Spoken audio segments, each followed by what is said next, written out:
দর্শক আসসালামু আলাইকুম। আলোচনা করব আজকে খুবই একটা গুরুত্বপূর্ণ বিষয়, করলা চাষ।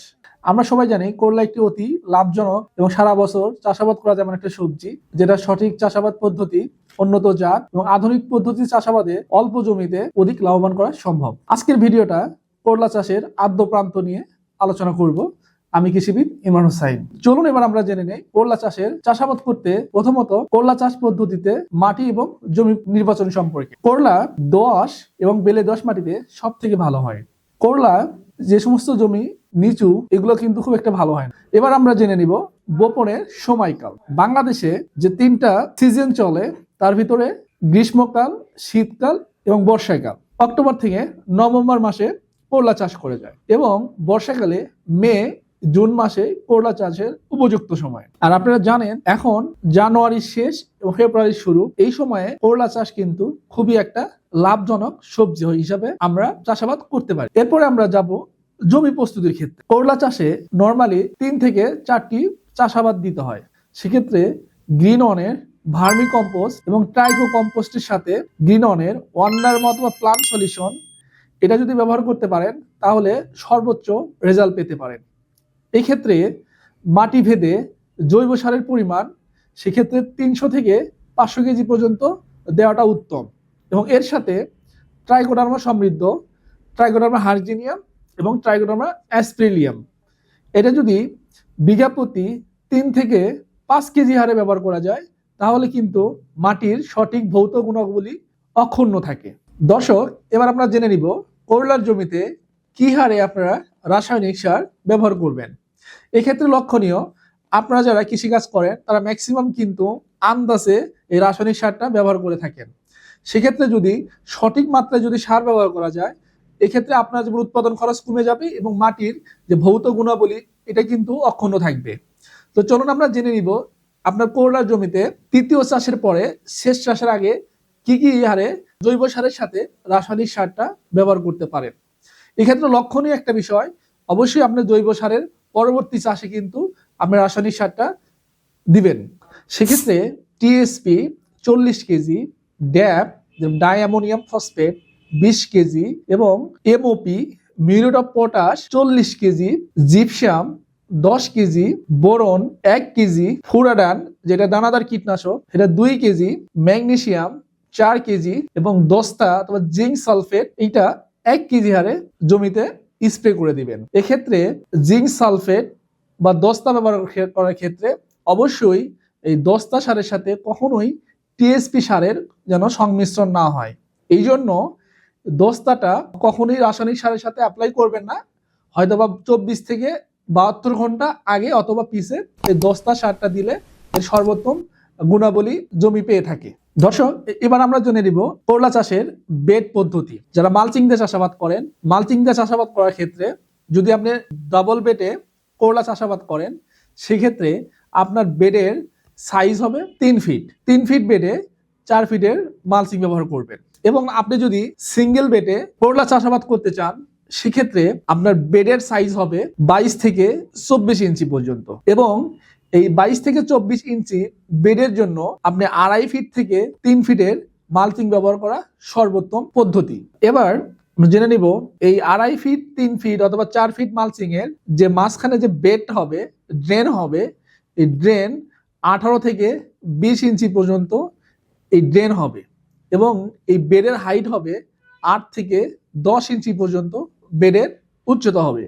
এখানে লক্ষণীয়, যেহেতু সামনে বর্ষা আসতেছে, এই সময় যদি বেডের হাইট একটু বেশি থাকে তাহলে কিন্তু জমিতে পানি বেডের উপরে উঠবে না এবং পানি সহজেই নিষ্কাশন হয়ে যাবে। এক্ষেত্রে অবশ্যই আপনার বেডের হাইট অবশ্যই বেশি দেওয়ার চিন্তা করবেন, এতে করে আপনার জমি অতিবৃষ্টি থেকে আপনার জমিকে সহজেই আপনি রক্ষা করতে পারবেন। এরপর জমিতে মালচিং বিছানোর পরে 5 থেকে 7 দিন ওভাবেই যদি আপনি মালচিং করা জমিতে রেখে দিতে পারেন, তাহলে কিন্তু এই মালচিং কিন্তু আপনার মাটিটা শোধন করবে। এতে করে আপনার মাটির ভিতরে যে ক্ষতিকর জীবাণুগুলো আছে সেগুলো কিন্তু সহজেই ধ্বংস হয়ে যাবে। এরপরে মালচিং বিছানোর পরে আপনার মালচিং ছিদ্রর পরে আপনি ওখানে চারা অথবা বীজ লাগাবেন। এক্ষেত্রে লক্ষণীয়, মূল জমিতে যখন করলার বীজ অথবা চারা লাগাবেন, এক্ষেত্রে যে বিষয়টা লক্ষ্য রাখবেন, যদি আপনার বীজটা আগে থেকে জার্মিনেশন করা থাকে তাহলে কিন্তু বীজ গজানোর সম্ভাবনা শতভাগ থাকে। এক্ষেত্রে যেটা করবেন, বীজ কেনার পরে আপনি এটা 1 ঘন্টা রোদে দেওয়ার পরে এক্ষেত্রে বীজের যে সুপ্ত অবস্থা থাকে সুপ্ত অবস্থা কেটে যায়। 1 ঘন্টা শুকানোর পরে বীজটা ছায়ে নিয়ে এসে নর্মাল টেম্পারেচার করে বীজটা যদি 16 থেকে 18 ঘন্টা ভিজে রাখার পরে পাটের বস্তা অথবা সুতি কাপড়ে যদি মুড়িয়ে, যেখানে তাপমাত্রা একটু বেশি অথবা রোদে হিট বেশি পায় এই জায়গাগুলোতে যদি চারাভাবে রাখা যায় তাহলে 1 থেকে 2 দিনের ভিতরে প্রত্যেকটা বীজ কিন্তু জার্মিনেশন হয়ে যাবে। আর এই জার্মিনেশনকৃত বীজ যদি আপনি জমিতে দেন তাহলে আপনার বীজের গজানোর সক্ষমতা কিন্তু 100 থেকে 100 পর্যন্তই হয়ে থাকে। এবং নার্সারি থেকে চারা কিনে অথবা নিজে চারা করে কিন্তু চারাও মূল বেডে কিন্তু রোপণ করতে পারেন। করলার চারা থেকে চারা অথবা বীজ থেকে বীজের দূরত্ব 30 থেকে 36 ইঞ্চি। প্রতি শতকে 25 থেকে 30টা বীজ অথবা চারার প্রয়োজন হয়। চারা যখন আস্তে আস্তে বেড়ে উঠবে এক্ষেত্রে সবচেয়ে বেশি যে প্রয়োজনীয় সেটা হচ্ছে মাচা তৈরি করা।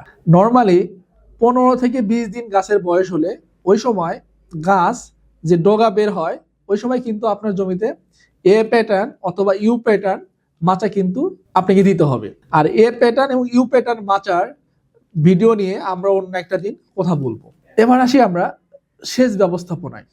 নর্মালি আপনার জমিতে যদি রসের প্রয়োজন দেখা দেয় সেক্ষেত্রে 5 থেকে 10 দিনের ভিতরে প্রথম সেচটা আপনি দিয়ে দিবেন।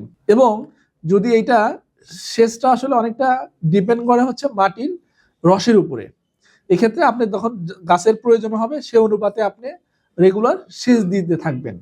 দর্শক, প্রথমত আলোচনা করব করলা গাছে যে সমস্ত রোগ হয়ে থাকে তার ভিতরে উল্লেখযোগ্য যে রোগ যেটা চারা অবস্থায় হয় সেটা হচ্ছে ড্যাম্পিং অফ বা গোড়া পচা।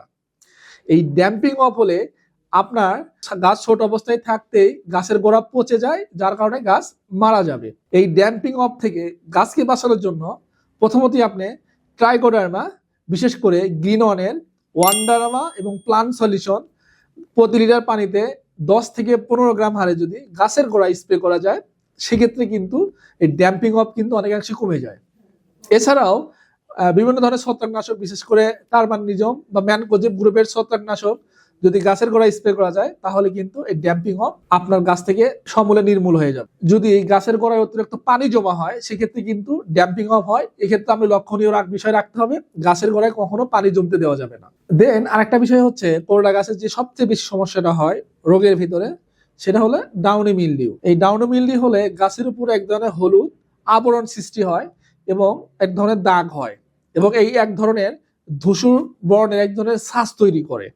এতে করে আপনার পাতাগুলো হলুদ হয়ে পাতাগুলো মরে যায়। ডাউনি মিল থেকে আপনার গাছকে রক্ষা করার জন্য প্রথমতই এই ডাউনি মিলডু আক্রান্ত পাতাগুলোকে কেটে জমি থেকে অনেক দূরে ফেলতে হবে। এবং রাসায়নিক ব্যবস্থাপনার ক্ষেত্রে মেটালক্সিল প্লাস কার্বাননিজম এই জাতীয় ছত্রাকনাশক প্রতি লিটার পানিতে 2 মিলি হারে যদি স্প্রে করা যায় তাহলে কিন্তু আপনার ডাউনি মিলডিউ অনেকাংশেই কমে যাবে। দর্শক, আরেকটা যে প্রবলেম হয় পাউডারি মিলডিউ, যেটা পাতার উপর এক ধরনের সাদা গুঁড়ার মতন পড়ে, যার কারণে পাতাগুলো আস্তে আস্তে সালেক সংশ্লেষণের অভাবে পাতা কিন্তু মরে যায়। অবশ্যই আক্রান্ত পাতা গাছ থেকে কেটে এটা অপসারণ করতে হবে এবং ওয়েটেবল সালফার এবং হেক্সাকোনাজল এবং প্রোপিকোনাজল গ্রুপের ছত্রাকনাশক যদি আপনি স্প্রে করা যায় তাহলে কিন্তু এই পাউডারি মিলডিউ কিন্তু একদম জমি থেকে চিরতরে দূর হয়ে যাবে। আরেকটা হচ্ছে মোজাইক ভাইরাস, যেটা পাতার উপরে একদম মোজাইকের মতো ছোপ এক ধরনের সাপের মতো এক ধরনের দাগ সৃষ্টি হয়। সঠিক নিউট্রিশনের অভাবে গাছ কিন্তু খাটো হয় এবং গাছ দুর্বল হয়ে যায়, যার কারণে গাছ কিন্তু অনেকাংশেই মারা যায় এবং গাছের প্রোডাক্টিভিটি অনেক কমে যায়। এই মোজাইক ভাইরাসটা মূলত অ্যাপিডস বা জাপ পোকার বাহকের কারণে এই মোজাইক রোগটা হয়। সেক্ষেত্রে আপনাদেরকে এই জমিতে অ্যাপিডস অথবা মোজাইকের যে উপদ্রব আছে এটা কিন্তু প্রথমে কিন্তু জমি থেকে দূর করতে হবে, তাহলে কিন্তু আপনার করলার জমি থেকে শতভাগ কিন্তু এই মোজাইকের ভাইরাস জনিত রোগটা আপনি জমি থেকে চিরতরে দূর হয়ে যাবে। তো দর্শক, এই পর্যায়ে কথা বলবো করলা গাছের যে সমস্ত পোকামাকড় আক্রমণ করে তার বিস্তারিত আলোচনা করব। প্রথমত যে পোকাটা আক্রমণ করে সেটা হচ্ছে ফ্রুট ফ্লাই বা ফল ছিদ্রকারী পোকা। এই ফল ছিদ্রকারী পোকা মূলত ফলের ভিতরে এক ধরনের ছিদ্র করে, যার কারণে ফলটা পচে যায় অথবা অনেকাংশেই ফল বাঁকা হয়ে যায় এবং ফলের ভিতরে এক ধরনের ম্যাগেট সৃষ্টি করে। যার কারণে ফলটা বাঁকা হয়ে যায়, ফলটা পচে যায়। ফলের আকৃতি বিবর্ণ হওয়ার কারণে ফল কিন্তু আরো বাজারজাত করা সম্ভব হয় না। এই ফ্রুট ফ্লাই বা ফল ছিদ্রকারী পোকা দমন করার জন্য প্রথমতই আপনার জমিতে সেক্স ফেরোমন ফাঁদ, যেটা প্রতি বিঘা জমিতে 15 থেকে 20 পিস যদি ব্যবহার করা যায়, তাহলে কিন্তু এই ফ্রুট ফ্লাই কিন্তু অনেকাংশেই দমন করা সম্ভব হয়ে যায়। এবং আক্রমণ যদি আরো অত্যাধিক হয়, সেক্ষেত্রে স্প্যানোসাইড অথবা অ্যাবামেকটিন বেনজয়েড গ্রুপের যে কীটনাশকগুলো আছে, এগুলো যদি পরিমিত মাত্রায় আপনার জমিতে ব্যবহার করতে পারেন, তাহলে কিন্তু এই ফ্রুট ফ্লাই বা ফল ছিদ্রকারী পোকার হাত থেকে কিন্তু আপনার করলার জমিকে রক্ষা করতে পারবে।